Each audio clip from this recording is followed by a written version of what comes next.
Claire thought a solo trip to Italy would help her rediscover herself after a painful divorce. But the woman staring back from the mirror had other plans. At first, it was subtle, a shadow that smiled when Claire didn't, a hand that moved a second too late. But when her reflection began acting on its own, Claire was forced to ask, what if the mirror wasn't showing her, but watching her? And what if it wanted out? Claire stood at the edge of her old life, papers signed, ring returned, apartment packed. For the first time in 10 years, she was no one's wife, no one's anything, really. She chose Italy not for its romance, but for its silence. Tuscany, in particular, a quiet countryside where the noise of divorce wouldn't echo so loudly. The villa she rented had looked magical online. Ivy-covered stone, olive trees stretching in every direction, and an arched mirror framed in gold at the foot of a long marble staircase. It was perfect. Or at least, it was supposed to be. The flight was long, and jet lag dragged Claire's senses into a fog as she stepped into the villa. The caretaker had already left the keys in a flower pot as promised. Everything was still. Still enough for her to hear the tick of a grandfather clock, though she couldn't see one. She attributed it to exhaustion. That first night, Claire unpacked minimally, choosing instead to fall into the old bed with carved wooden posts and thick curtains. But something strange happened in the morning. The sunlight poured in through the windows, lighting up motes of dust in the air. Claire walked into the hallway, yawning, stretching, then paused. The mirror at the end of the corridor was there, as expected. But when she waved at her reflection, the woman in the mirror didn't move at the same time. Claire blinked. Then, as if the moment had corrected itself, the woman raised her hand back in perfect sync. She laughed it off. Jet lag. Definitely. Her ex always said she was prone to wild imaginations. Still, as she walked away, she swore she felt eyes on her back. And not the kind you imagine. Real ones. Watching. She spent the day exploring the villa's garden, snapping pictures for Instagram, and sipping wine by the olive grove. By evening, she had almost forgotten the mirror entirely, until she walked past it again and saw something unsettling. Her reflection wasn't wearing the same expression she had. Claire had a neutral face, lost in thought. The reflection. It was smiling. Just slightly. But unmistakably. She froze. Slowly turned back toward it. The smile vanished. Claire leaned closer. The woman in the glass looked like her, exactly like her, but there was something in the eyes. Not hers. That night, she dreamed of a woman standing at the foot of her bed. Not touching, not speaking, just watching. She woke up with her heart pounding. She got up, went to the bathroom to splash her face with water. Looked into the mirror. This time, her reflection didn't smile. It winked. The next day, Claire tried to avoid the hallway. She busied herself in the town, talking to locals, eating gelato, wandering markets. The villa felt less like a sanctuary now, more like a question she didn't know how to ask. She returned to find one of her earrings missing. The kind with a small blue gem. She looked under the bed, in the bathroom, even retraced her steps through the garden. No luck. But when she walked by the mirror later that evening, there it was, glinting from the collarbone of the woman in the reflection. Claire froze. She checked her ears. One earring. She looked back. The mirror's version of her wore too. She ran, tripping slightly over the old rug in the hallway, heart pounding, breathing ragged. Maybe this was stress. Maybe she was unraveling. But how could the mirror know where the missing earring was? That night, she draped a towel over the mirror and shut her bedroom door. Just before falling asleep, she thought she heard a soft thud outside her door. When she checked, the towel had fallen. Or maybe it had been pulled. Claire didn't know what frightened her more, that the mirror showed her something impossible, or that deep down, she wasn't surprised. The next morning, Claire made herself coffee in the villa's sunlit kitchen, trying to shake off the dread from the night before. She avoided the hallway entirely, keeping her eyes on the view of the olive trees and rolling hills outside. Everything about the place was breathtaking, like a postcard come to life. Yet despite the warmth of the sun and the scent of fresh rosemary wafting through the window, she felt cold. Something in the house was wrong, even if she couldn't name it yet. She pulled out her journal and tried to write, but the words didn't come. Her thoughts kept drifting back to the mirror. Not just how it had mimicked her, but how it hadn't. That wink, how do you explain that to yourself? You don't. You deny it, or you pack up and leave. Claire did neither. Instead, she returned to the hallway and stood in front of the mirror. This time, she forced herself to watch closely. Her reflection stared back, calm and collected, but her stomach tightened. She raised her hand. The reflection did too, but there was the tiniest delay again. Less than a blink, but noticeable. She shook her head and turned to go. As she walked away, she glanced back. The reflection was still staring after her, even though she'd already turned the corner. In town, Claire visited a tiny bookstore near the piazza. The owner, an older woman named Marta, greeted her kindly and recommended a few books on local history. Claire didn't bring up the villa or the mirror, not yet. But when she mentioned the name of the property, Villa Serrata, Marta's warm smile faltered. "You stay there?" she asked, her English slow but clear. Claire nodded. "It's beautiful," she said, though the words didn't feel true. Marta gave a vague nod, then added, "Be careful. Some houses, they remember." Claire tried to laugh, but Marta didn't join her. The woman handed her a small leather-bound book on Tuscan architecture and wished her a quiet stay. The word quiet echoed strangely in Claire's ears as she left the shop. That night, she tried to take her mind off everything by watching something on her tablet, but the Wi-Fi was spotty and the battery ran low. The villa seemed darker than usual. The hallway light flickered. She told herself it was old wiring. As she passed the mirror on her way to bed, she paused again. Her reflection was waiting. She hadn't even stepped into full view yet, but there it was, like it knew she was coming. Claire felt her skin prickle. She stepped into the frame. The reflection matched her movements. She raised one eyebrow. It did too. She turned her head sharply. So did it. She took a deep breath and muttered, "You're just a mirror."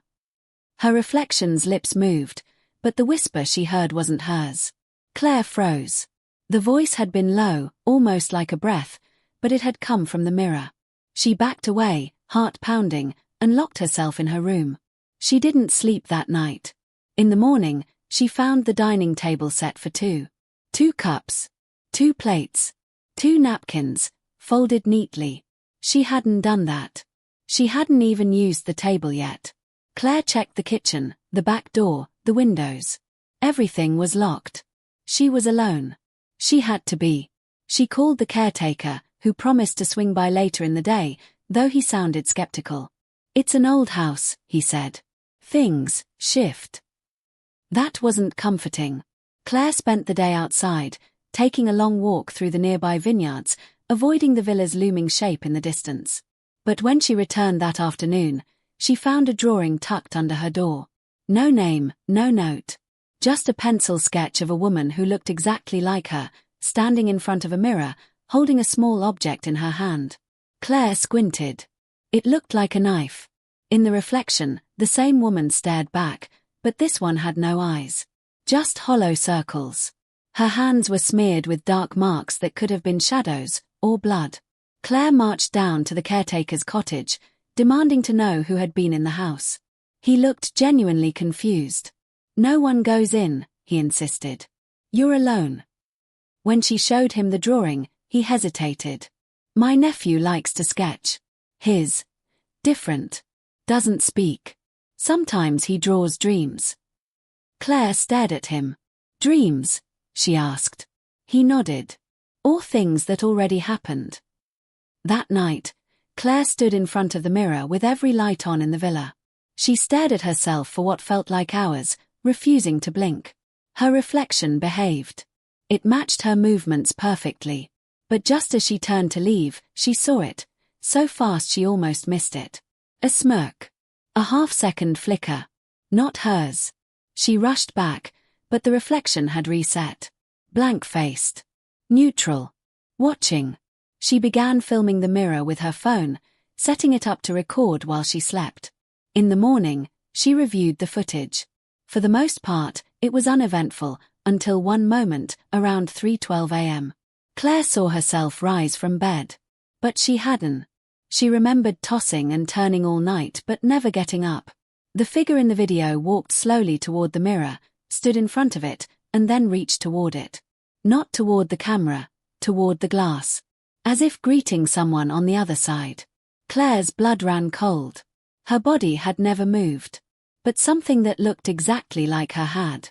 She rewound the clip again and again, praying she was mistaken. But the movements were too smooth. Too deliberate. Not sleepwalking. Not a glitch. And when the figure placed its hand on the glass, the reflection didn't follow. It reached back. Claire didn't leave the villa the next morning. She sat on the couch, eyes heavy, coffee untouched. The video from the night before played over and over in her mind, each frame burned into her memory. She had always been a rational person, a logical thinker. But now, reason felt thin, flimsy, useless against what she'd seen. She decided to confront it head-on. If the mirror was the center of everything, then she needed to face it in daylight, without fear. She walked toward the hallway slowly, as if the shadows would shift with each step. The mirror stood just as it had before, pristine and quiet. She stared into it, looking for any glitch, any subtle disobedience. But the woman in the glass copied her perfectly. Still, Claire couldn't shake the feeling that she wasn't alone. She glanced to her left. Nothing. But when she turned back, her reflection's head was tilted slightly, while hers was still straight. She gasped and stepped back. Her heart pounded in her chest. Then, just as quickly, the reflection corrected itself. As if it had been caught. Later that afternoon, she walked into the town again, seeking something, anything, that would explain what was happening. At the cafe, she noticed the mute boy sitting alone with a sketchpad again. She approached him, cautiously, and knelt beside the table. He didn't look up. Claire gently touched the corner of the sketchbook and asked softly, "Did you draw that picture of me?" No answer. She tried again, slower. The one with the mirror. The boy lifted his pencil and began to draw. His hands moved quickly, confidently, like he was sketching from memory. Claire watched, transfixed, as the image took form. It was her again, but this time, she was standing behind herself. Two versions of Claire. One in front of the mirror.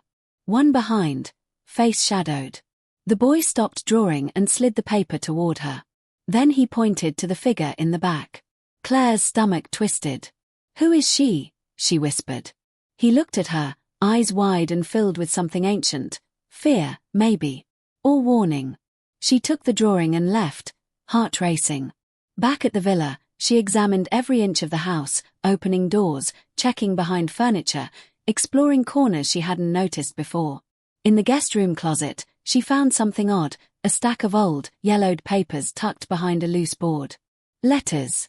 All in Italian. She didn't understand much, but the name Elisabetta appeared again and again. That night, she returned to the bookstore and begged Marta to help her translate. The older woman agreed, though she looked uneasy. They sat in the back of the store while Marta slowly read the words aloud in broken English.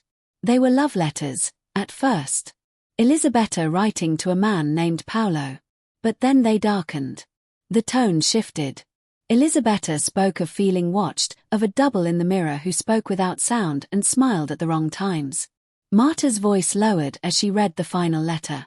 Elisabetta wrote, "She wants my life. She says she was here before me. I don't know what's real anymore. I look into the mirror and see her, and I think she's starting to look more like me than I do." Claire felt her blood turn cold. She asked Marta if she knew who Elisabetta was. The woman nodded slowly. She lived in the villa. Long ago. People say she went mad. They found her wandering the vineyard, covered in blood.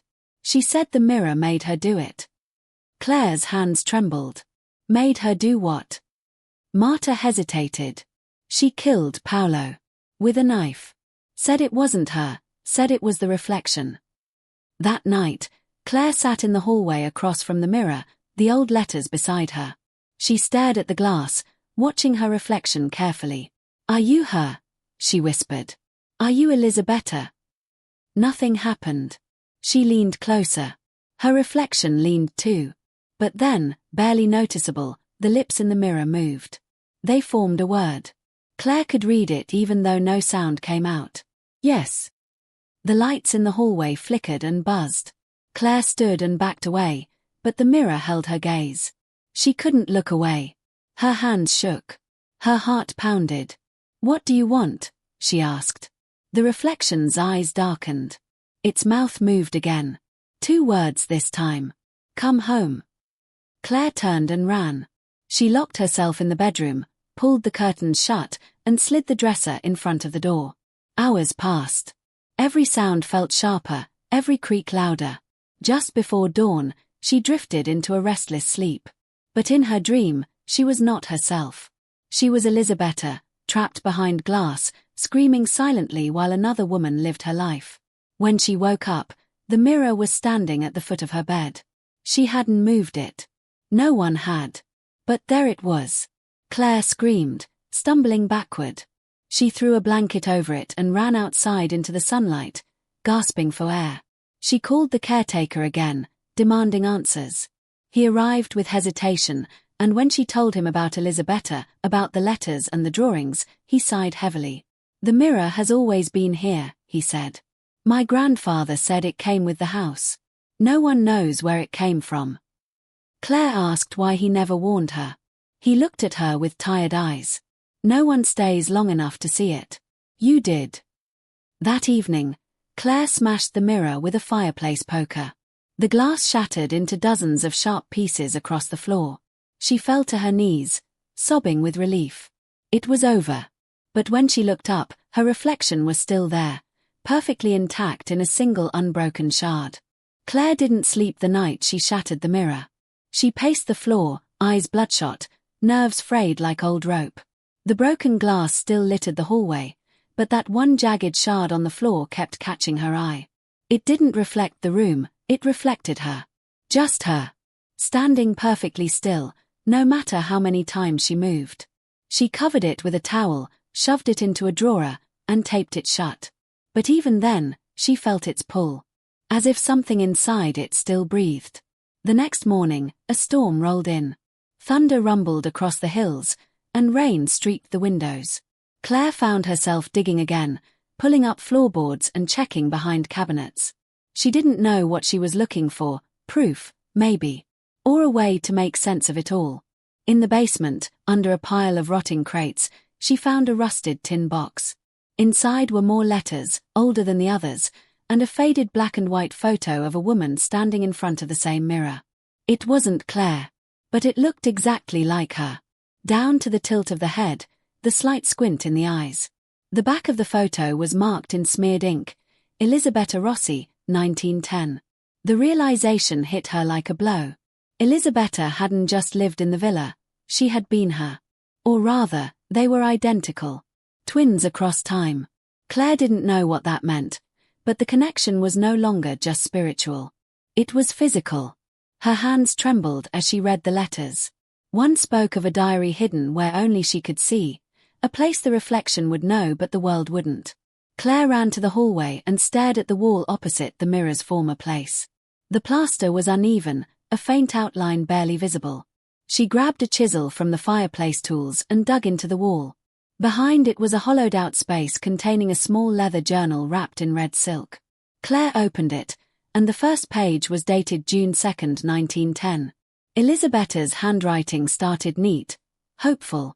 She wrote about moving into the villa with Paolo, the love of her life, and their dreams of a peaceful existence. But as the pages turned, so did the tone. She spoke of voices in the night, shadows that didn't belong, and reflections that lingered too long. Then came the drawings, sketches of the mirror with markings around the frame, strange symbols etched into the corners. She wrote of an entity that lived inside the glass, one that fed on identity, mimicked its host, and waited until the time was right. Claire couldn't breathe. Elisabetta believed the mirror had a memory, that it trapped pieces of everyone who looked into it, that it was alive. Lightning flashed outside, and the lights in the villa blinked out. Claire grabbed a candle and moved to the window. The road was washed out from the rain. She was completely alone. In the dark, every creak of the floorboards made her flinch. She walked back into the hallway and found footprints, wet ones, leading from the front door to where the mirror had once stood. But the door was locked. No one had come in. Not someone physical, anyway. That night, she set up her phone again, determined to catch proof. She propped it facing the empty space where the mirror had been. But when she checked the footage in the morning, what she saw made her drop the phone. For 6 hours, the camera recorded an empty hallway. Until 3:13 a.m. That's when her image appeared, stepping into frame from nowhere. She looked at the camera, smiled, and then walked off screen. Claire had not left her room. She had locked the door and stayed in bed, wide awake the whole night. And yet the figure in the video moved exactly like her. Only her eyes, they were black. The caretaker refused to return. When Claire called, his voice was short. "You opened it," he said. "We warned you. When you break the glass, you break the barrier." Claire screamed into the phone, begged for help, but he hung up. Her only choice was to go deeper. She returned to the town and begged Marta for more information.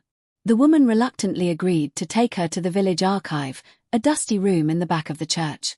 There, Claire found a death certificate for Paolo Rossi, stabbed in 1911. Elisabetta was committed to an asylum weeks later.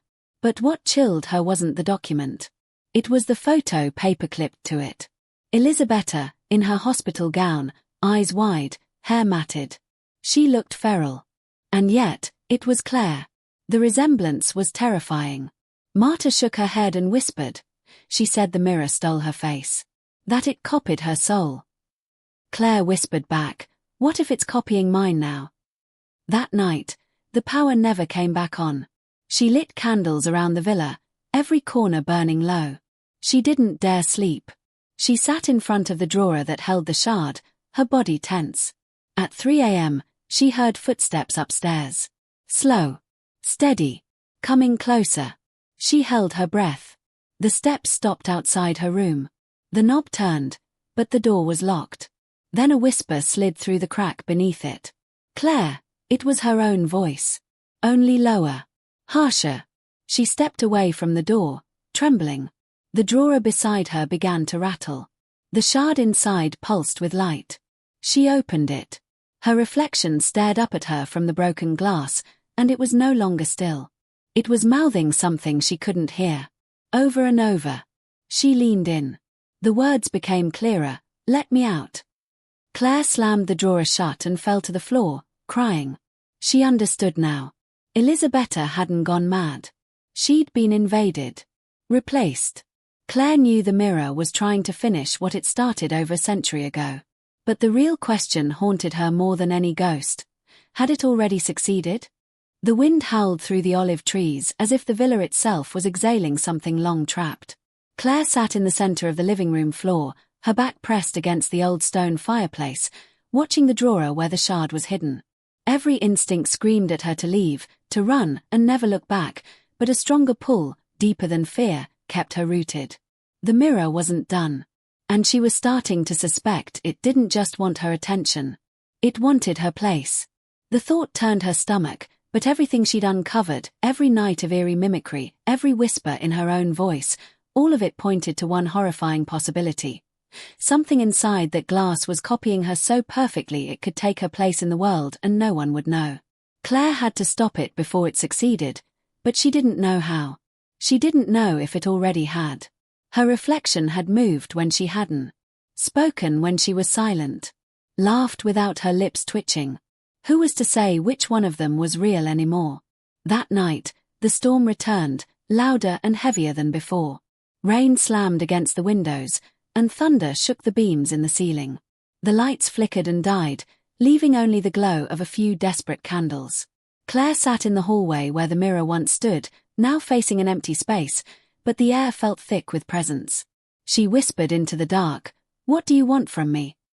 There was no answer. Just the silence pressing in on her like a living thing. She picked up the journal again, flipping to the last page, hoping Elisabetta had left some final clue. And there it was, scrawled in shaky handwriting. "If you face her when she's ready, she'll show you who you really are. But by then, it may be too late." Claire read it over and over, trying to make sense of it.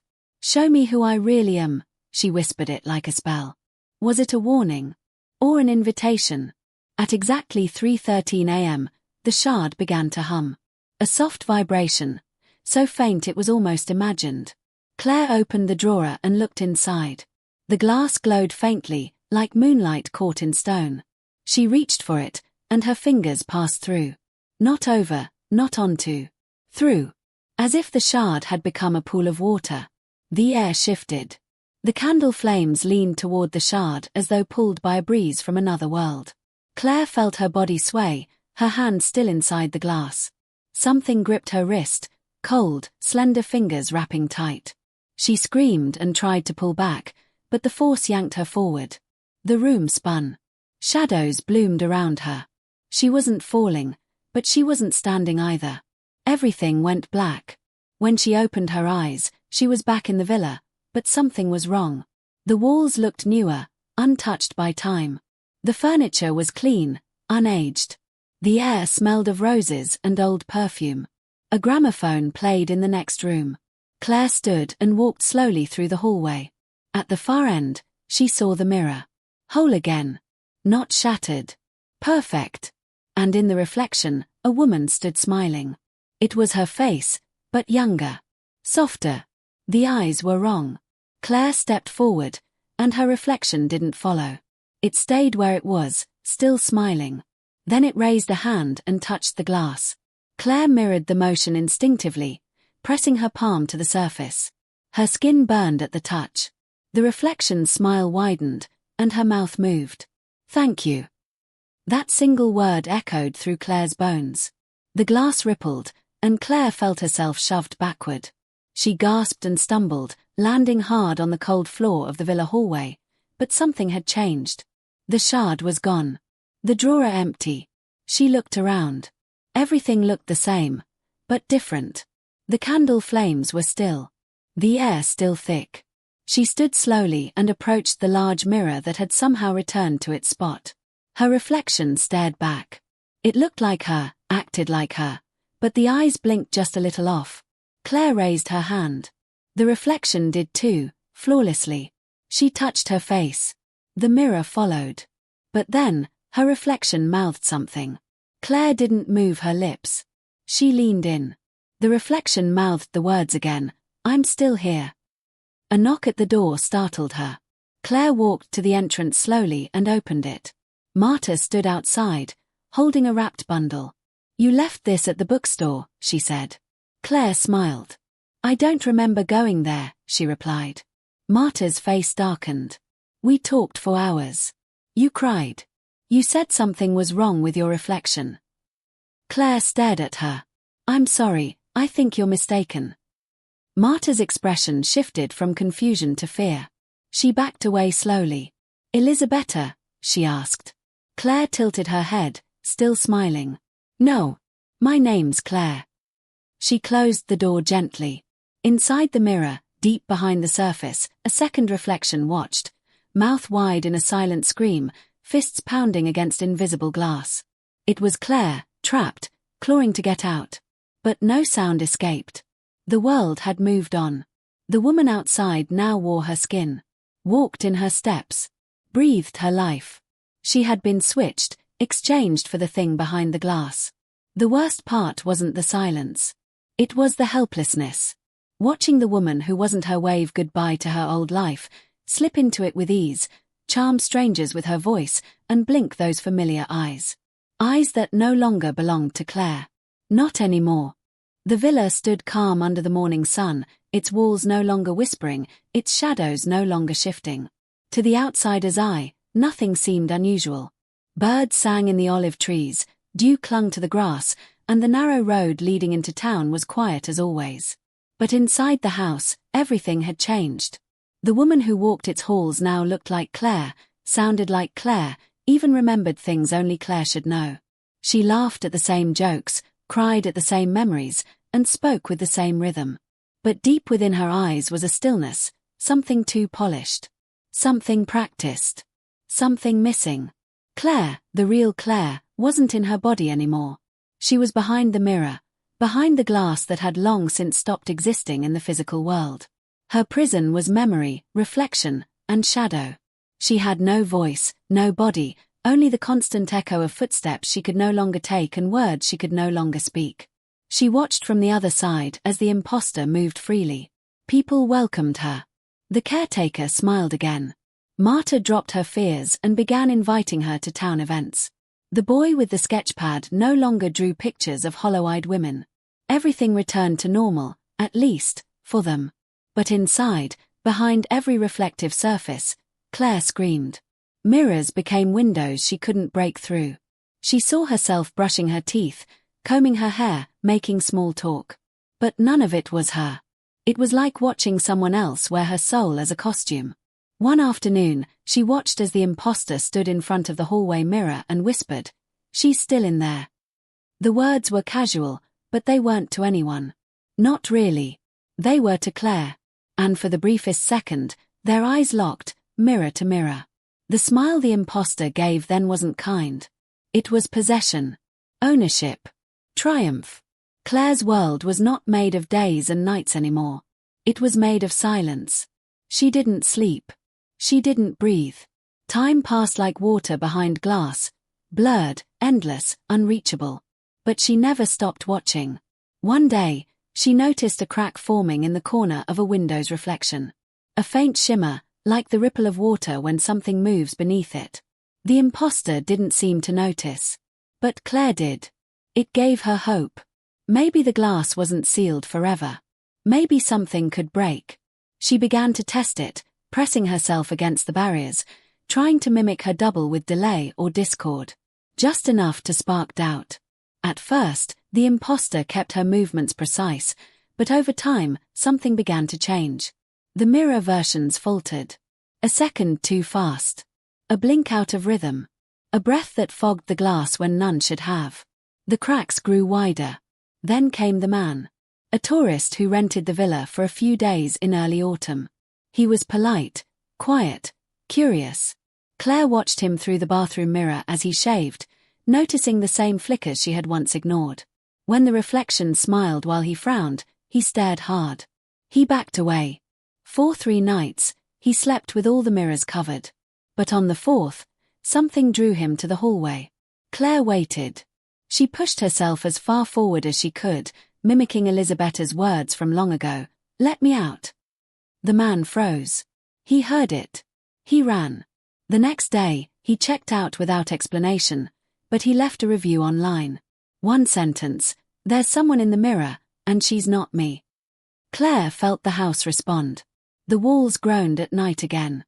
The shadows moved. The candles flickered even when there was no wind. The imposter began to act differently, unsettled. Her smiles too forced, her footsteps more hesitant. She started avoiding the hallway altogether. Claire watched, waiting. One stormy evening, the imposter stood in front of the mirror again, the same one Claire had shattered months ago.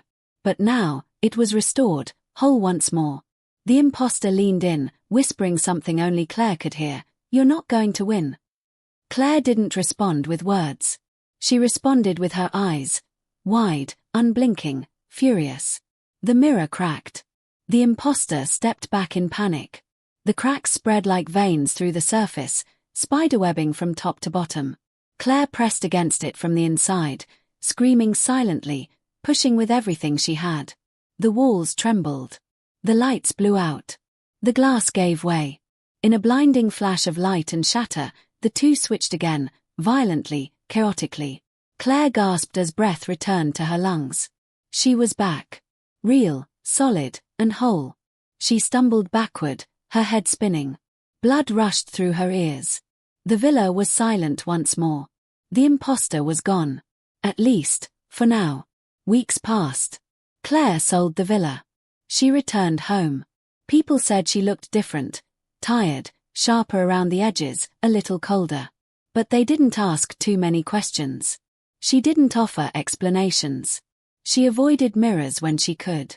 She covered the ones in her home. When she had to look, she did it quickly, never long enough for anything strange to catch her attention. But sometimes, late at night, when the house was still, she'd pass by a dark window or a turned-off screen and swear she saw someone behind her. Watching. Waiting. Smiling. Because the truth was, the mirror never really left. It had traveled with her. Not in her luggage. Not in her pocket. But in her. It lived now in her bones, in the edge of her breath, in the moments between blinks. She had won. But only for now. Because mirrors don't forget. And the woman on the other side always remembers.